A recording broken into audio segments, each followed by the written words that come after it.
पशु मला मारू शकणार नाही. दिवसा किंवा रात्री, घरात किंवा घराबाहेर मी मरू शकणार नाही. असा वर ब्रह्मदेवांनी हिरण्यकशिपूला दिला. पण वर मिळाल्याने माजलेल्या हिरण्यकशिपूने सर्वांना त्रास देणे सुरू केले आणि त्याच्या अत्याचाराने सर्व देवदेवतांनाही हैराण केले. त्याने सर्वांना सांगितले की कोणीही देवाचे नाव देखील घ्यायचे नाही. पण त्याचा मुलगा प्रल्हाद तो श्री विष्णूंचा परम भक्त, तो सतत नारायण नारायण नावाचा जप करायचा. त्याचे असे नारायण नारायण म्हणणे हिरण्यकशिपूला आवडले नाही.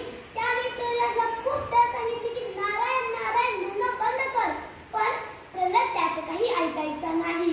म्हणून हिरण्यकशिपूने आपल्याच मुलाला मारण्याचे ठरवले. म्हणून त्याने काय केले?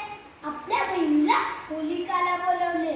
या होलिकाला आगीपासून कोणतेही भय नव्हते. हिरण्यकशिपूने तिला सांगितले की प्रल्हादला मांडीवर घेऊन झोपेत चितेवर बस.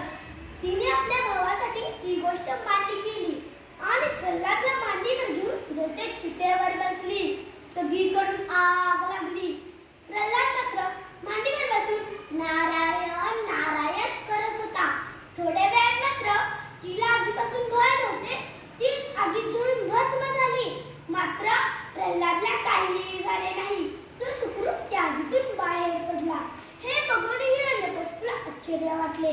हिरण्यकशिपू आपल्या मुलाला मारण्यासाठी खूप प्रयत्न करू लागला. त्याला उंच कड्यावरून खाली फेकून देण्यासाठी सांगितले. त्यातूनही